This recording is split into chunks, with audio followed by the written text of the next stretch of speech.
बिस्मिल्लाहिर्रहमानिर्रहीम। Welcome to the cook with Noore. अस्सलाम वालेकुम। आज हम कच्चे कीमे की टिक्कियाँ आपको बनानी सिखाएंगे।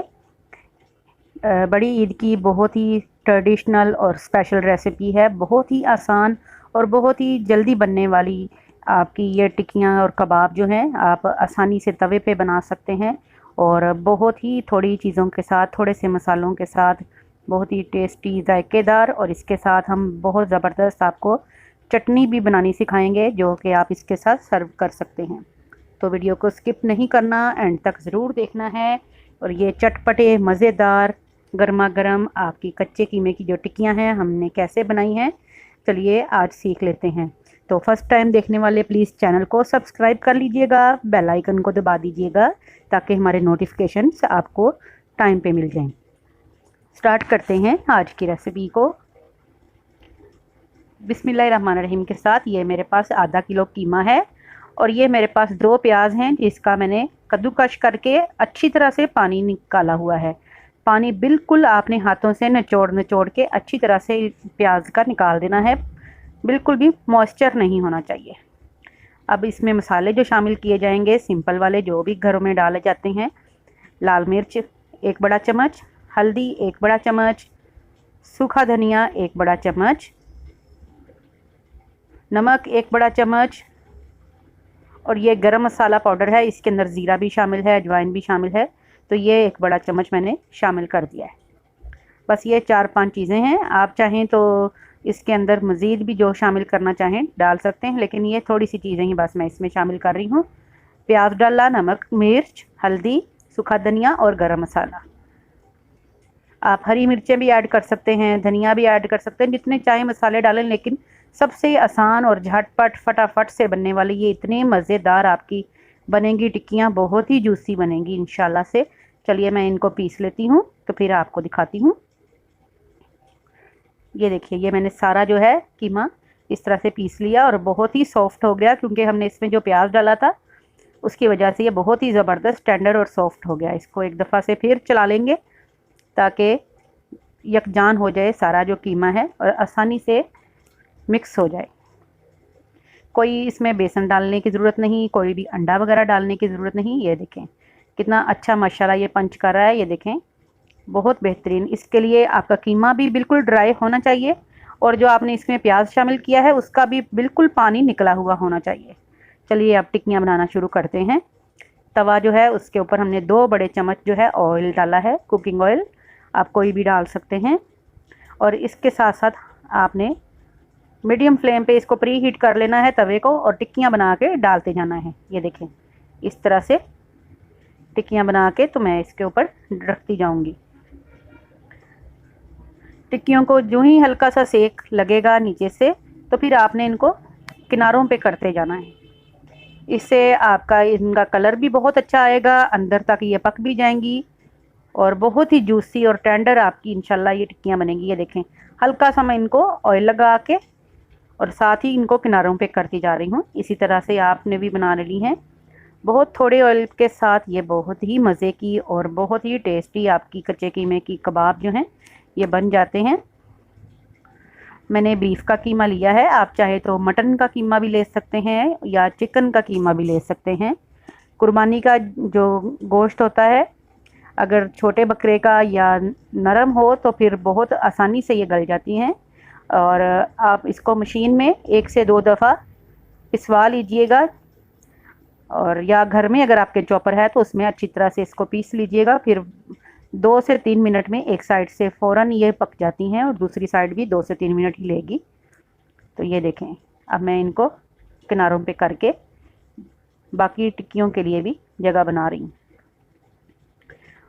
बहुत झटपट और बहुत ही आसान ये कच्चे कीमे के कबाब या टिक्कियाँ जो भी आप इनको कह लें, हमारे यहाँ बहुत पसंद किए जाते हैं। इनको आप रोटी नान वगैरह के साथ और हरी चटनी के साथ आप इनको सर्व कीजिएगा तो बहुत ही टेस्टी लगेंगे। चलिए इसी तरह से सारे बना लेते हैं।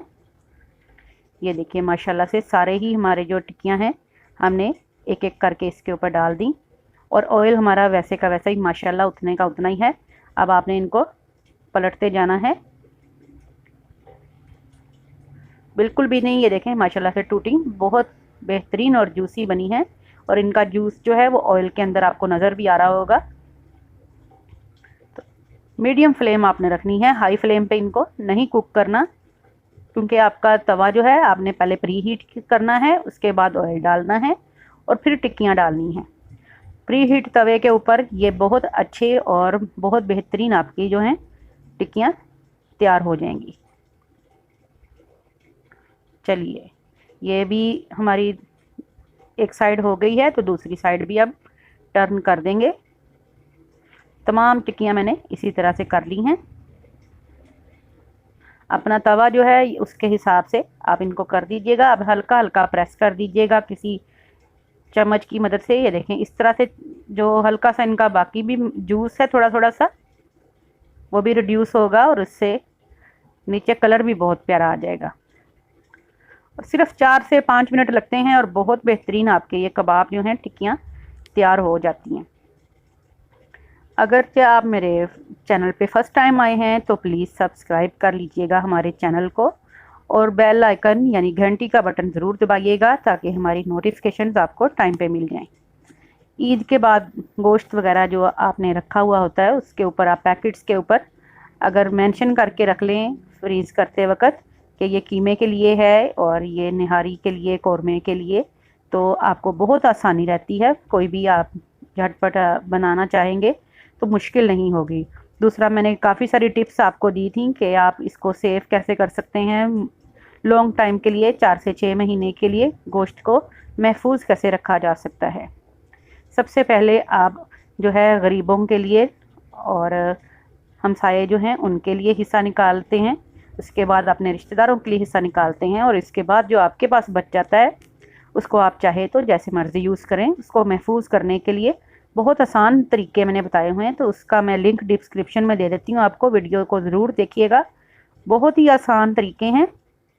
इसके अलावा बैग्स वगैरह में जब आपने जिप लॉक बैग्स में रखना है तो उनको कैसे रखना है ताकि आपको ये 4 से 6 महीने बाद भी बिल्कुल फ्रेश और बेहतरीन आपको कीमा, गोश्त वगैरह जो भी आप इसका बनाना चाहें। चलिए, ये देखें, दोनों साइड से ही माशाल्लाह बहुत ही प्यारा कलर आ गया है, आप देख सकते हैं। सिर्फ 2 चम्मच मैंने ऑयल डाला और ढेर सारे हमने ये कबाब जो हैं कच्चे कीमे के तैयार कर लिए हैं। मैं इनको सर्व करूँगी। ये मैंने सलाद पत्ता जो है प्लेट में सजा लिया है और इसके अंदर हम इनको रखेंगे। आप भी किसी दावत में या घर में वीकेंड पे इसको ज़रूर बनाइएगा, क्योंकि ईद के बाद जो है काफ़ी दिनों तक ईद की रेसिपीज़ चलती रहती हैं, तो इंशाल्लाह ताला मज़ीद रेसिपीज़ भी मैं आपके साथ शेयर करती रहूँगी। अगर आप स्पेशल भी कुछ सीखना चाहें ईद उल अज़हा के हवाले से तो ज़रूर मुझे कमेंट बॉक्स में बताइएगा, तो मैं इंशाल्लाह मज़ीद भी आपके साथ रेसिपीज़ शेयर करूँगी। ये देखें, कलर देखें आप कितना बेहतरीन है और माशाल्लाह से बहुत ही खुशबूदार, जायकेदार और सॉफ्ट और टेंडर आपके कच्चे कीमे के ये कबाब तैयार हैं। इनको ज़रूर ट्राई करना है आपने और फीडबैक में कमेंट बॉक्स में मुझे ज़रूर बताना है कि आपको ये कैसी लगी रेसिपी। आज ही इसको बना लीजिएगा, बहुत ही टेस्टी बनेंगे। इसके साथ हम चटनी बना रहे हैं जो कि फटाफट से बन जाएगी। इसके लिए हमने 1 गट्ठी धनिया लिया है और आधी गट्ठी हमने पुदीना लिया है, यानी अगर 2 कप आपके पास धनिया है तो पुदीना 1 कप लेना है। मेरे पास ये अनारदाना है, इसको भी अच्छी तरह धो लिया, और ये इमली है भिगोई हुई, तो इसका हम पल्प और पानी यूज़ करेंगे। आधी गट्ठी जो है मेरे पास पुदीने की, और ये लहसुन के 5 से 6 जवे, हरी मिर्चें हैं 4 से 6, और 2-3 टुकड़े अदरक के हैं। धनिया भी धो के हमने खुश्क कर लिया है और सिर्फ पत्ते लेने हैं आपने, और थोड़ा सा मैं इसमें ये टमाटर का पेस्ट डालूंगी, इससे टेस्ट बहुत ही मज़े का आ जाएगा। ये चटनी जो है बहुत ही बेहतरीन, झटपट से आपने अगर टिक्कियों के साथ बनानी है, हाजमेदार और जायकेदार आपकी चटनी बनती है। चलिए इसको पीस लेते हैं तो फिर आपको दिखाते हैं। ये देखें, मैंने इसको पीस लिया है अनारदाने की वजह से, और इसमें जो अदरक लहसुन डाला है हमने, इससे ये बहुत ही हाजमेदार, जायकेदार आपकी चटनी बन जाती है। और ईद पे आप जो भी चीज़ें खाएंगे, टिक्कियाँ, कबाब या सीख कबाब वगैरह, उसके साथ ये हरी चटनी ज़रूर सर्व कीजिएगा। ये चटनी जो है ये बहुत ही हेल्दी है, जायकेदार है और सेहत के लिए भी बहुत ही फ़ायदेमंद होती है। इसको 3 से 4 दिन के लिए आप इसको इजीली रख सकते हैं और अगर टमाटर इसमें ना शामिल करें तो फिर हफ्ता 10 दिन आसानी से रह लेती हैं। इसके साथ मैंने ये 3 चटनियाँ रखी थी। एक ये मैंने खुबानी की मीठी चटनी बनाई हुई है, इसका लिंक भी डिस्क्रिप्शन में मौजूद है। इमली और गुड़ की चटनी मैंने सर्व की थी इसके साथ, इसका लिंक भी आपको दे दिया जाएगा।